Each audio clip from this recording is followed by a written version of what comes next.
but there are facts that would lead us to question wind power's renewability. For instance, an essential ingredient for wind power's production are rare earth elements. In most cases, some 2 tons, 4,000 pounds of rare earth elements are required for each turbine. So which is the true renewable? Here's a worthwhile way to look at our options. An important point to understand that it's not a choice between coal versus wind, as no amount of wind will equal the true output of coal or nuclear facility. No amount. To get equivalent 24/7 power, it's nuclear or coal versus wind plus gas. Look at how these choices stack up. Is there really any question as to which is the better way to go?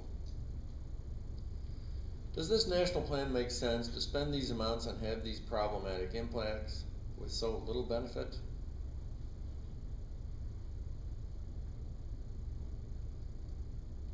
These are some of the key points I've made here. To sell their product, the wind industry has 2 basic responses. The first shown here is to pretend they have an answer for every issue. If you're thinking critically, I think you'll see why none of their answers are satisfactory. So why are we going along with this?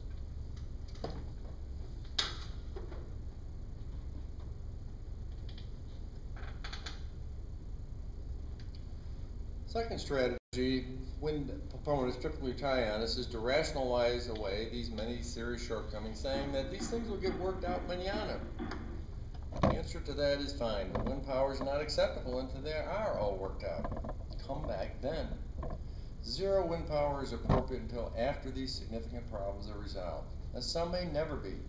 Unfortunately, what is happening here is that our politicians are trying to pound a round peg into a square hole.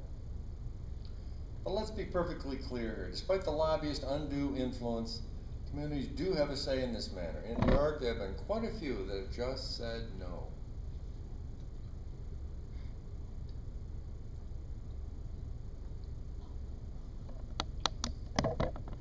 Does wind power's abysmal failure mean that all other renewables are as bad?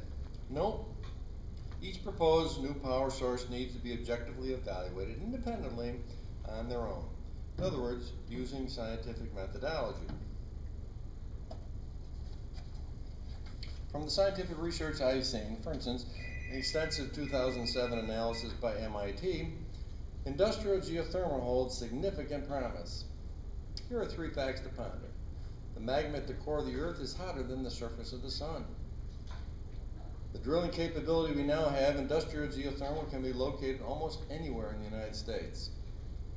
And in 2007, the industrial geothermal produced as much electricity in the United States as wind power did. There is a basis for a solution. I've given some thought to this, and the simplest and best solution, in my view, is to create an energy FDA. Their job would be to do an independent scientific assessment of electrical power technology, similar to what the FDA does for new drugs. Since the Energy FDA agency will disapprove of high-cost, low-benefit technologies like wind power, we can cancel most of these counterproductive incentives, which means that we can do the job for a lot less than the several $1 trillion we're currently on track to waste. And it's not just me saying this. For instance, over 200 well-known American economists, including a Nobel laureate, signed a letter to the United States Congress protesting against the federal and state subsidies wind power is getting. So, after eliminating this part, some 90% of what we do spend should be on improving the conventional sources that already work.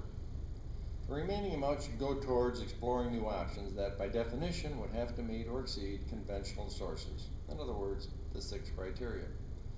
There are many other good ideas out there, but most of them are being ignored because people are either of the erroneous belief that wind power will do the job, or because there just isn't any money left over after wind power sucks up almost every dollar available. One example of these ideas is to look closely at what's called delivered efficiency. This slide by expert Tom Kasten shows that in the United States, only about 1/3 of the original energy at a power plant makes it to the end user. That's a lot of waste. What that says is that this area has the potential for substantial improvements. It also shows that making meaningful reductions of these delivered efficiency losses could not only save us the huge cost of building new power facilities, but actually allow us to close fossil fuel facilities. something that wind power does not do. A very interesting fact that Tom shows here in the slide is that this low efficiency of delivered electricity has not improved in over 50 years. Considering all the technological advances that have occurred during this time, this is indeed surprising. He has several ideas about improving efficiency, like doing such things as recycling waste heat and changing archaic government regulations, which he blames for a lot of this inefficiency. You'll have to read his reports to see the details, but his calculations show that by doing these, the United States could reduce their CO2 emission by some 20%. That is 10 times what wind power will do. 10 times. A second fascinating potential solution for our energy woes is mini-nuclear, or SMR, small modular reactors. Several companies are developing products in this area.